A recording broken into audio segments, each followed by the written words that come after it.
PM अगर कर्नाटक में भ्रष्टाचार की बात करेंगे तो लोग हंसना शुरू कर देंगे। राहुल गांधी। कांग्रेस नेता राहुल गांधी ने गुरुवार को कर्नाटक में पार्टी मीटिंग में कहा, अगर आज प्रधानमंत्री नरेंद्र मोदी यहां आकर मंच पर कहें कि मैं भ्रष्टाचार से लड़ना चाहता हूं तो पूरा कर्नाटक हंसना शुरू कर देगा। उन्होंने कहा, देश की सबसे बड़ा भ्रष्ट सरकार कर्नाटक में है। बीजेपी का लक्ष्य गरीबों का पैसा छीनकर 2-4 सबसे बड़े उद्योगपतियों को देना है। मणिपुर की एक्टिविस्ट इरोम चानू सामला ने नागालैंड, असम और मणिपुर में सशस्त्र बल विशेषाधिकार अधिनियम अस्वा के अंतर्गत अशांत इलाके में कम होने पर कहा कि यह दशकों की लड़ाई का परिणाम और एक नई शुरुआत है। उन्होंने कहा, मेरे जैसे एक्टिविस्ट के लिए बहुत अच्छी क्षण है। खुश हो रही हूँ कि राजनेता कुछ अलग करने के लिए इच्छुक हैं।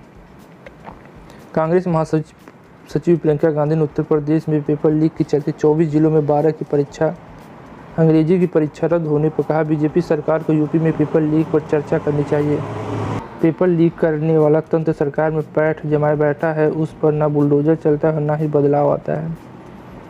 पेट्रोल डीजल की बढ़ती कीमतों को लेकर एनसीपी की प्रवक्ता क्लाइंट कास्ट्रो ने कहा, वह प्रधानमंत्री आम लोगों की चिंताओं को दूर करने के लिए परेशानी पर चर्चा का आयोजन कब करेंगे। उन्होंने कहा, पेट्रोल, डीजल और रसोई गैस सिलेंडर की कीमतें हर दिन बढ़ रही हैं, जबकि बेरोजगारी चिंता का विषय है। दरअसल प्रधानमंत्री ने शुक्रवार को छात्रों से परीक्षा पे चर्चा की बात की थी और पेट्रोल डीजल पे क्या होगा, महंगाई बहुत ज़्यादा बढ़ रही है।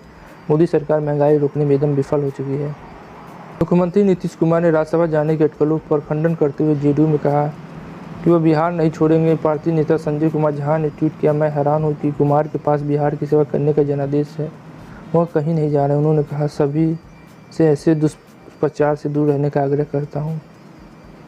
एनसीपी प्रमुख शरद यादव ने गुरुवार को कहा कि बीजेपी द कश्मीर फाइल के जरिए घाटी में कश्मीरी पंडितों के पलायन को लेकर दुष्प्रचार का जहरीला माहौल बना रही है। उन्होंने कहा, इस फिल्मों की स्क्रीनिंग के लिए मंजूरी नहीं मिलनी चाहिए, लेकिन इसे कर रियायत दी गई। बकौल पवार पाकिस्तान स्थित आतंकी समूह कश्मीरी पंडितों और मुसलमानों पर हमले के जिम्मेदार हैं। सपा ने शुक्रवार को 19 किलो कॉमर्शियल एलपीजी सिलेंडर की कीमत 250 रुपये की इजाफे का दिन पर दिन चढ़ रही महंगाई की मार अब की बार बढ़े कॉमर्शियल सिलेंडर के दाम। बकौल सपा महंगाई कम कर जनता को राहत देने के बजाय रोज महंगाई बम फोड़ रही है। डबल इंजन बीजेपी सरकार गौरतलब है कि दिल्ली में इसकी कीमत बढ़कर 2253 हो गई है। कर्नाटक एक विशेष अदालत में पुलिस को पंचायत राज मंत्री एस ईश्वरप्पा के खिलाफ मामला दर्ज कर भड़काऊ भाषणों के आरोप की जांच करने के निर्देश दिए हैं। ईश्वरप्पा ने कहा कि 23 वर्षीय हर्षा की हत्या में मुस्लिम गुंडे शामिल हैं। गौरतलब है कि हर्षा की फरवरी में कथित झगड़े के दौरान चाकू मारकर हत्या कर दी गई थी। उत्तर प्रदेश के मुख्यमंत्री योगी आदित्यनाथ ने शुक्रवार को ऐलान किया कि राज्य में 100 दिन में 10,000 से अधिक युवाओं को सरकारी नौकरी दी जाएगी। उन्होंने कहा, सरकार युवाओं को सरकारी नौकरी जोड़ने उन्हें रोजगार प्रदान करने के लिए प्रतिबद्ध है। बकौल होगी सभी सेवा चयन बोर्ड को नौकरी प्रदान करने हेतु निर्देश दिए हैं। एलजेपी सांसद चिराग पासवान ने पिता को आवंटित बंगले से उन्हें बेदखल किए जाने पर कहा, आज नहीं तो कल बंगला खाली करना ही था, लेकिन मुझे खाली कराने के तरीके पर थोड़ी आपत्ति है।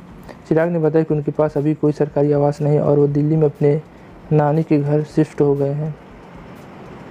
केंद्रीय मंत्री किरण रिजिजू ने नागालैंड, असम और मणिपुर में सशस्त्र बल विशेषाधिकार अधिनियम अफ्सा के अंतर्गत अशांत इलाकों को हटाने पर कहा, पूर्वोत्तर अब विकास और शांति के पथ पर चल चुका है।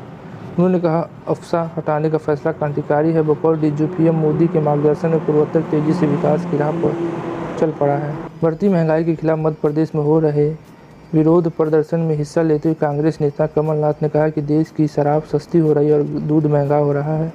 उन्होंने कहा, मोदी जी जितनी दाढ़ी बढ़ती है उतना पेट्रोल डीजल का भाव बढ़ता है। मैं मोदी जी से कहूँगा, दाढ़ी बढ़ाना बंद कर दीजिए ताकि फिर से हमारी जनता जी सके। पूर्व केंद्रीय मंत्री टीएमसी नेता यशवंत सिन्हा ने शुक्रवार को कहा कि बीजेपी के लिए सबसे आसान काम है कि वह देश में अल्पसंख्यकों को मताधिकार से वंचित कर दें। उन्होंने ट्वीट करके कहा, अल्पसंख्यकों को हिजाब, हलाल मीट और ऐसी अन्य चीज़ों के बारे में परेशान करने के बजाय दूसरे दर्जे का नागरिक बना दिया जाए। तो आज के लिए बस इतना ही, फिर मिलते हैं नई वीडियो में। जय हिंद, जय भारत।